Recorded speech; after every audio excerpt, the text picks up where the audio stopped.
Pagod ka lang ba o baka burnout ka na? Ayan ang ₱1,000,000 question, 'di ba?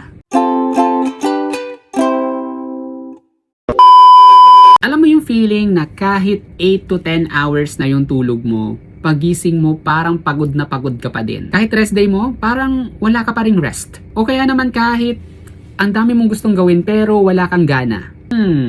Baka hindi lang yan simpleng pagod, baka burnout yan. Pagod ka lang kung after mo ng pahinga, okay ka na ulit. May energy ka pa rin para gawin yung mga bagay na gusto mo. Naiirita ka minsan pero hindi ka naman ubos na ubos emotionally. Pero burnout ka kung palagi kang drained kahit bagong gising ka pa lang. Nawawala na yung motivation mo kahit na dati passionate ka sa mga ginagawa mo. Konting bagay lang, naiiyak at napipikon ka na kagad. At ang worst, parang wala ka nang pakialam sa mga importanteng bagay. Ang burnout, hindi yan biglaan. Dahan-dahan kang inuubos hanggang sa hindi mo na namamalayan. Wala ka nang lakas for anything.